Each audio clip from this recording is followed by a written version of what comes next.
Magandang araw mga bata! Ako, si Teacher Ver, ang inyong guro na gagabay sa inyo sa paglalakbay ninyo sa mundo ng edukasyong pantahanan at pangkabuhayan. Welcome sa ating EPP class. Handa na ba kayo sa ating bagong aralin? Tara na! Gawin nating kapaki-pakinabang ang ating mga araw sa pamamagitan ng ating mga aralin. Bago ang ating aralin sa araw na ito, mayroon lamang akong munting paalala sa bawat isa sa atin. Ito ay ang mga munti at napapanahong paalala mula kay Teacher Ver. Panatilihin ang social distancing kapag ikaw ay nasa labas ng bahay. Palagi ang maghugas ng kamay na may sabon. Panatilihin ang kaligtasan sa pamamagitan ng paggamit ng hand sanitizer or alcohol upang mapigilan ang pagkalat ng virus. Panatilihing nakasuot ang face mask at face shield kapag lumabas ng bahay. Sa ating mga aralin, palagi ang nakahanda ang ating mga activity sheets at module para sa ating mga aralin sa araw-araw. Bago po natin simulan ang ating aralin sa araw na ito, sa mga mag-aaral, paalala lamang po sa wastong pag-uugali habang tayo ay nasa ating online class. Panatilihin natin ang ating LIPS or L-I-P-S. L, listen. Aktibo tayong makikinig sa mga nagsasalita. Panatilihing nakamute ang ating mga audio habang may nagsasalita. I, interaction. Aktibo tayong makibahagi sa mga talakayan at humingi ng pahintulot kung nais nating magsalita. P, preparation. Ihanda ang inyong mga katanungan at maaari mo itong isulat sa ating chat box at antayin ang iyong guro na tawagin ka. S, security. Panatilihin natin ang respeto sa bawat isa sa atin, sa ating opinyon at maging bukas ang ating mga isipan.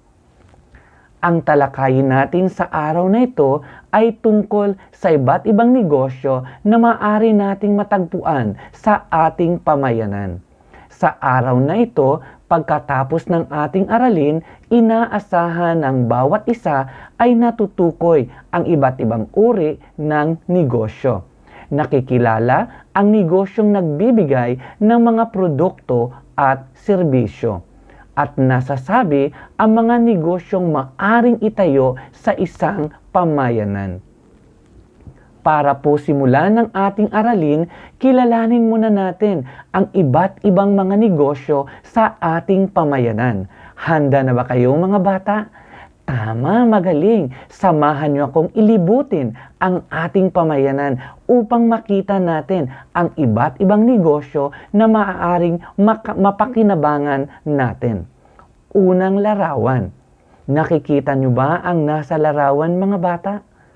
Ano ang tawag natin dito?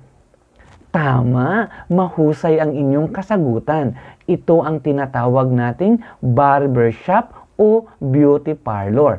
Dito tayo nagpapaayos ng ating mga buhok upang manatili tayong maganda at pogi. Pangalawang larawan, ano ang nakikita natin dito? Ano ang tawag natin? Tama, magaling ang inyong kasagutan. Ito ay tinatawag nating karinderya. Sila ay nagtitinda ng mga lutong ulam na maaari nating mabili sa mga pagkakataon na hindi nakapagluto si nanay ng ating ulam. Tama. Ngayon mga bata, ano naman ang tawag natin dito sa pangatlong larawan? Mahusay ang inyong mga kasagutan mga bata.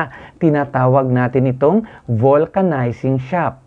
Dito tayo nagpapagawa ng ating mga gulong sa ating mga sasakyan upang tumakbo ito ng maayos. Tingnan natin ang pang-apat na larawan. Ano ang tawag natin dito? Tama, napakahusay mga bata. Tama ang inyong kasagutan.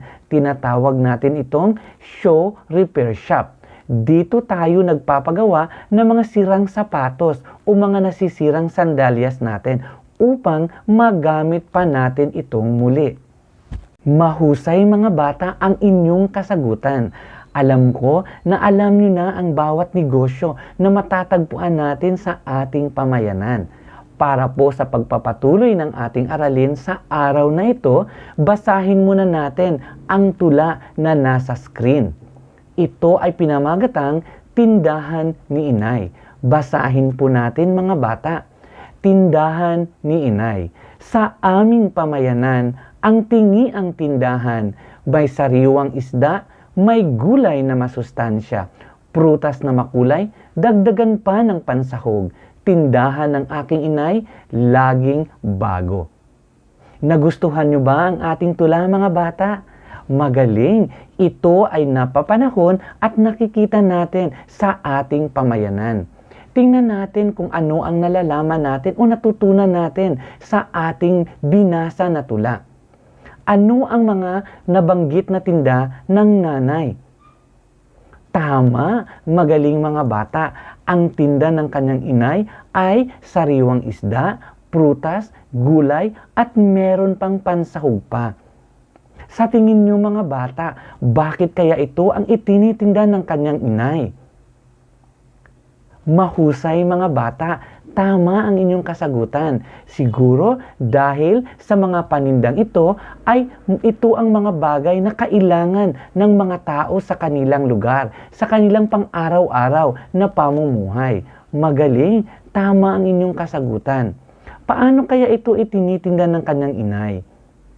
Mahusay na kasagutan mga bata. Magaling. Ang mga panindang ito ay itinitinda ng kanyang ina sa pamamagitan ng patingi-tingi. Sa palagay niyo mga bata, marami kaya ang bumibili sa kanyang tindahan? Mahusay. Tama ang inyong kasagutan. Tiyak na maraming bumibili, lalo na ang mga kapitbahay nila dahil ang kanilang mga paninda ay kailangan sa kanilang pang-araw-araw na pamumuhay. Alam nyo ba mga bata kung anong tawag sa tindahang ito? Tama, mahusay ang inyong kasagutan. Ang tawag natin dito ay tingiang tindahan. Magaling mga bata, maraming salamat sa inyong pakikibahagi sa ating unang gawain. Ngayon naman ay tutungo tayo sa ating aralin. Sa ating pamayanan ay makakatagpo tayo ng iba't ibang uri ng negosyo. At ang mga negosyong ito ang tumutugon sa ating mga pangangailangan. Pangangailangan natin sa araw-araw. Kaya makikita natin na ang kanilang mga paninda o ang kanilang serbisyo na pinagkaloob sa atin ay yung mga pangangailangan natin sa bawat araw ng ating pamumuhay. Alam nyo mga bata, may dalawang uri ng negosyo ang maari nating ialok sa mga tao na nasa paligid natin. Ang una ay ang pag-produce ng mga produkto na galing sa ating mga pinagkukunang yaman. Ano-ano ang mga negosyong ito? Ang mga negosyong ito ay nag-aalok ng mga pagkain, gamot, kasuutan at kasangkapan na tumutugon sa ating pang-araw-araw na pangangailangan. Ang mga halimbawa nito ay restaurant o karinderya, fruit stand, grocery o palengke na nagbibigay o nag-aalok ng mga negosyo na nanggaling sa ating pinagkukunang yaman at maari nating gamitin sa ating pang-araw-araw na pamumuhay. Ang pangalawa namang negosyo na maari nating maialok sa mga tao na nasa paligid natin ay ang pagkaloob ng serbisyo kapalit ng kabayaran. Ito naman ang mga negosyo na binabayaran ang kanilang talento, husay at lakas o kaalaman ng isang negosyante o isang entrepreneur kung saan sila ay tumutugon sa mga pangangailangan ng mga tao sa isang pamayanan. Mga halimbawa nito ay barber shop, vulcanizing shop, patahian at show repair shop. Ito ang mga halimbawa ng mga negosyo na nag-aalok ng serbisyo kapalit ng kanilang kabayaran. At ang mga negosyong ito ay kailangan natin para sa ating pang-araw-araw na pamumuhay. Maari ba kayong makapagbigay ng iba't ibang uri ng negosyo na matatagpuan sa inyong pamayanan? Mahusay mga bata, napakagaling ang inyong mga kasagutan. Maari tayong makakakita ng iba't ibang mga negosyo na matatagpuan natin sa ating pamayanan. At makita natin na mga negosyong ito ang tumutulong sa atin upang matugunan ang ating mga pangangailangan sa araw-araw. Dapat lamang nating tandaan mga bata ng pangunahing gawain ng negosyong nagbibigay serbisyo ay dapat may personal touch. Ito ang pagbibigay komportable at kasiyasiyang paglilingkod sa ating mga kliyente o sa mga tao na binibigyan natin ng serbisyo.